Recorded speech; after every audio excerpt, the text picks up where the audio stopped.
Hoy me ha prometido Domingo Soriano que me va a resumir en un solo gráfico cuál es la peor y la mejor inversión que podemos hacer. ¿Qué tal, Domingo? Hola, ¿qué tal? ¿Es verdad? ¿Se puede resumir en un solo gráfico? Sí, la mejor y la peor idea de inversión. No sé si ahora mismo está a nuestro alcance la mejor, pero algunas parecidas sí que están, yo creo. Vale, pues vamos a ello. Vamos a hacer un poco de historia de bolsa. Entonces, vamos a empezar con dos recordatorios, porque los dos primeros gráficos estaban en el último vídeo que hicimos sobre Bitcoin, sobre bolsa, sobre inversiones para este año. Entonces, el primero es la rentabilidad total de una inversión inicial de $10.000 en diferentes tipos de activo: acciones, bonos, letras, oro o dólares. Pues lo que vemos es que las acciones son el activo en el que más se ha revalorizado esa inversión. Lo que decíamos un poco, lo llamábamos cuadrar el círculo, ¿no? Porque normalmente la rentabilidad va asociada al riesgo, a más rentabilidad también más riesgo, pero con las acciones hemos conseguido en el largo plazo, siempre decimos en el largo plazo, que la inversión más rentable también sea la menos arriesgada en ese largo plazo, ¿no? Las acciones tienen problemas de riesgo a corto plazo, según los movimientos, o si en un momento determinado necesitas sacar, porque si el mercado está bajo puedes perderlo, ¿no? Pero en el largo plazo son la inversión más rentable y con menos riesgo. Y para cuadrar ese círculo poníamos esta metáfora, que a ti tanto te gustó, de Fernando Alonso en el Jarama con el Ferrari. Y decíamos que en las acciones largo plazo, diversificado e informado. ¿Qué queríamos decir? Que hay que cumplir las tres. Decíamos, si tú eres Fernando Alonso y tienes un Ferrari, pero no estás en el circuito del Jarama, si no estás en el Paseo de la Castellana, como te pongas a 200 te estrellas. Para poder ir a 200, divertirte y sacar todos los rendimientos de ese coche, que es lo que tú quieres, tienes que tener el conocimiento de Fernando Alonso, estar en un lugar seguro como el Jarama y tener un coche tan potente como un Ferrari. Si cumples las tres, probablemente sí que puedas conducir muy rápido y puedas pasártelo muy bien. Pues un poco en bolsa igual, si quieres sacar una buena rentabilidad tienes que estar informado, saber lo que estás haciendo, tienes que hacer un plan de inversión diversificado y lo tienes que plantear a largo plazo. Si falla una de las tres, se puede venir todo abajo. Pues un poco alrededor de esto es de lo que vamos a tratar hoy, ¿no? ¿Qué significa largo plazo diversificado y sobre todo informado? Y esa es la mejor y la peor inversión de la historia. Vale, pues vamos con la mejor. Vamos con la mejor, sí, vamos a empezar por ahí. Y la mejor inversión de la historia sería, por así decirlo, hacerle caso a este señor que tenemos aquí en esta foto, que es Peter Lynch. Que es el primo de David Lynch, ¿no? No sé si son familias. Son dos tipos peculiares, así que a lo mejor tienen algo que ver. Claro. Pero bueno, este, aparte de ser peculiar, es un auténtico genio de la inversión, probablemente el mejor inversor de los últimos 50, 60 años, junto con Warren Buffett. No es tan famoso como Buffett porque él se retiró cuando ya había hecho muchísimo dinero. A principios de los 90 dijo, me voy. Me planto, se dedicó a actividades benéficas, filantrópicas, es un gran benefactor de muchas causas, también a jugar al golf, que es algo que yo le envidio, que el hombre dijo, es que a mí me gusta, pues, y entonces a eso se dedica y también sigue los mercados, ha escrito 2 o 3 libros que luego los veremos muy interesantes. Entonces, ¿cuál es la mejor inversión de la historia? Pues invertir como Peter Lynch, o invertir con gente que sabe tanto como Peter Lynch. Y aquí lo que vemos es el crecimiento, está en inglés, el crecimiento de su fondo Magellan Fund frente al crecimiento del Standard & Poor's. Entonces dice, si hubieras metido $1 en el año 77, que es cuando abrió el fondo, él llevaba invirtiendo unos años más, ¿no? Pero cuando abrió el fondo al público en el año 77 hubieras invertido $1 en el Standard & Poor's, pues habrías conseguido $6 en la bolsa americana. No está mal, lo multiplicas por 6, bueno, con la inflación, porque esos años la inflación fue alta, algo se comió, pero bueno, no está mal rentabilidad. Si lo hubieras invertido con el señor Peter Lynch, pues tendrías $28. ¿Qué diferencia? Esto es una barbaridad, porque la gente dice, hombre, $28, ya, pero es que has invertido uno. Imagínate una inversión, por ejemplo, de $1.000 por 28.000, de $10.000, 280, es en una década pasar de $10.000 a 280.000, que piense la gente lo que puede ser. Entonces, es una auténtica barbaridad, ya digo, uno de los inversores más exitosos. Y lo que hizo Peter Lynch fue, pues, invertir como nosotros hemos defendido en las últimas semanas. Invertir a largo plazo, diversificado, sabiendo, no compra acciones porque piense que dentro de 2 meses alguien se las va a comprar más cara, sino él compra acciones porque piensa que los fundamentales de esa compañía son sólidos, que esa compañía tiene un negocio que va a seguir creciendo a lo largo del tiempo, es decir, cree que esa compañía está peor valorada de lo que merecería por su negocio. Se fija en los negocios, se fija en las buenas empresas y no se fija en las tendencias de la bolsa, en si hoy va a subir o si los expertos dicen que dentro de una semana va a caer el índice. No, sabe que no está en un casino. Eso es. Inversión, fundamentales, buscar lo que realmente valen las compañías, mucho más que el corto plazo. Y el ejemplo del casino me gusta mucho porque es exactamente lo que hacen muchos de esos inversores a corto, ¿no? Entonces, esta es la mejor inversión de la historia. Vale. Vamos a ver la peor. Venga, miedo me da. Ah, también. Sí, también está Peter Lynch. El primo, pero no es lo mismo. Sí, es el mismo, sí, es el mismo gráfico, el mismo Peter Lynch. Entonces, ¿por qué es la peor? Porque yo cuando vi esta estadística, la cuenta él en alguno de sus libros, que luego comentaremos, yo me quedé impactado. Y es que el inversor medio en Fidelity, en Magellan Fund, que era el de Peter Lynch, perdió dinero durante estos años. Y dices, ¿cómo puedes, en el fondo que mejor, probablemente el fondo abierto al público normal, que mejor lo ha hecho en la historia, sea Magellan Fund durante estos años? 29% de rentabilidad anual. Yo cuando leía las cifras de lo que este hombre había sacado decía, me parece increíble, o sea, es un genio. Yo no, vamos, yo no espero encontrar un inversor a quien darle un fondo que vaya a sacar lo que ha sacado Peter Lynch, porque es auténtica genialidad, como la es la de Warren Buffett.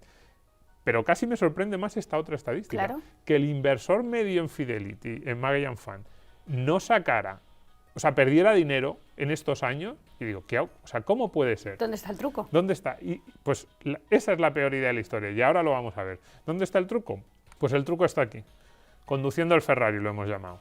Y lo hemos llamado así, volviendo a esa metáfora que decíamos, porque los inversores que metieron dinero en Magellan tenían un Ferrari, tenían a un Fernando Alonso a los mandos del Ferrari y estaban en el jarama, porque estaban en un mercado bastante bueno, como fue el mercado de los años 80. O sea, tenían los tres condicionantes. Tenían las tres condiciones, lo que pasa es que la parte informado, tenían parte informada en Peter Lynch, pero no en ellos. Y ese fue el problema. El problema fue que ellos no supieron conducir su Ferrari. Entonces hemos marcado en rojo esta parte y yo espero que la gente lo vea. ¿Cómo puede ser que el inversor medio pierda dinero en un fondo que lo hace tan extraordinariamente bien? Pues es porque aquí, digamos, está resumido, aunque podríamos ir a otros sitios del gráfico. El problema está en que el inversor medio lo que hace es mete el dinero en el punto, en el peor. Cuando está la bolsa en máximos, la gente dice, oh, Peter Lynch es un genio. A lo mejor en ese momento no llevaba ni el 29, llevaba el 40, el 50, llevaba mucho más. Y la gente dice, este tipo es un genio, no me puedo perder las ganancias, voy a apostar por él. Y entonces meten el dinero. Y luego de repente, su fondo, como toda la bolsa, porque la bolsa en el año 87 se dio un enorme golpe, fue un enorme desplome en unos días, se desploma. Y la gente dice, ha perdido el toque Peter Lynch, nos tenemos que ir. No confiaban en su Ferrari, en los conocimientos, y no estaban informados de lo que son los vaivenes del mercado y de la diferencia fundamental, por eso yo aquí lo he tratado de mantener mucho en los últimos vídeos, entre el largo plazo y el corto plazo. Entonces el inversor medio entra siempre cuando está la bolsa subiendo mucho y se va aquí. Se va aquí, pero fíjate luego dónde llega. Claro, pero el problema es que ellos entran aquí, se van aquí y vuelven a entrar aquí. Entonces compran siempre en el peor momento y se van siempre en el peor momento también. Entonces, esto es difícil por dos razones. Una, porque, a ver, esta parada, esta línea desciende y se para aquí, pero podría haber seguido descendiendo. Podría ser que Peter Lynch se hubiera vuelto loco. Hay un momento en que dices, hombre, yo confío en este hombre, pero ¿hasta qué momento confiar? Y eso es algo que nos pasa a todos. También yo invierto a largo plazo en fondos de value con gente que sigue la filosofía de Peter Lynch, pero hay momentos que de repente te baja el fondo un 20, un 25, un 40%, me ha llegado a mí a bajar, y dices, ¿sigo apostando? ¿Es cabezonería o es que realmente estoy siguiendo unos principios? Entonces eso te hace dudar. Pero luego hay una cuestión de que cuando la bolsa está en máximos, todo el mundo te dice que metas el dinero en bolsa y pareces que eres el más tonto si no lo está metiendo. Y cuando la bolsa está en mínimos, te entra el miedo a ser tú el que lo pierda todo. Canguelo. Sí, entonces si tú no tienes bien asumido...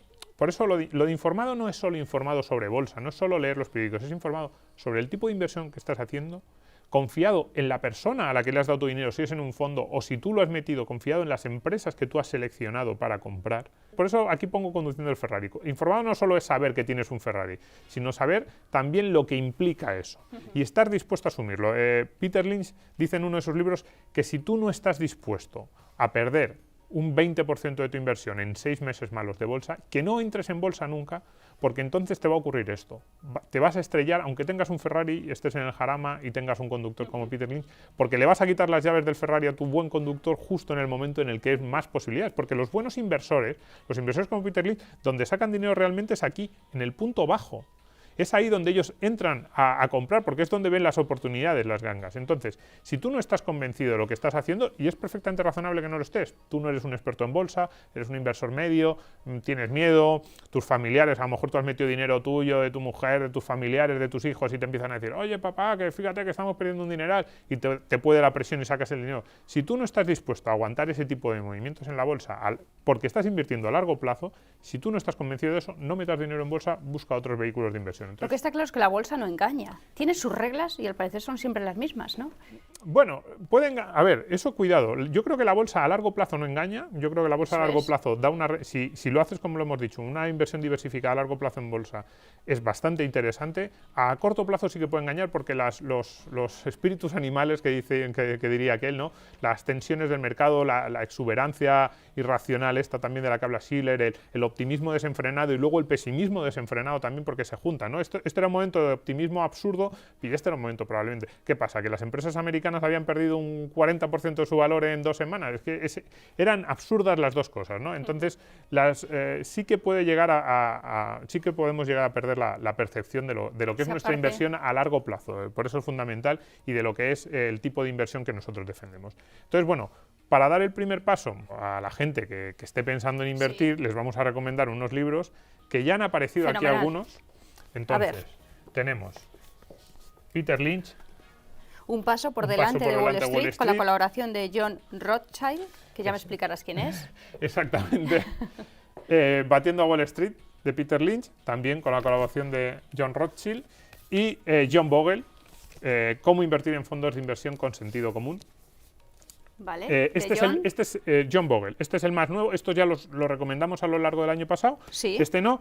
Este, por ejemplo, John Bogle es el creador de los fondos indexados en Vanguard. Entonces, yo a la gente también se lo digo muchas veces, si tú no estás convencido de con quién vas a meter el dinero o dónde meter el dinero, la mejor inversión en bolsa posible a largo plazo es un fondo indexado, asociarse a un índice. Apostar por un índice es como apostar por un país. Si tú compras un fondo indexado al IBEX es porque crees que España le va a ir bien en los próximos 20 años. Si compras un fondo indexado a la bolsa americana es porque piensas que a la economía americana en los próximos 20 años le va a ir bien. Pues yo lo que recomiendo a la gente que no confíe o que diga, bueno, yo es que el día que caiga, pero si estoy en un fondo indexado que parece que es como la media del mercado, pues me fío más, ¿no? Pues mételo en un fondo indexado de un par de países, divídelo en 3, por ejemplo, 3 países en los que tú confíes que les va a ir bien a medio plazo, a esos 15 o 20 años, y échate a dormir. Vas a dormir muy tranquilo y te va a ir muy bien. Además, por ejemplo, si lees este libro de John Bogle te explica muy bien cómo es ese tipo de inversión y qué alternativas tienes.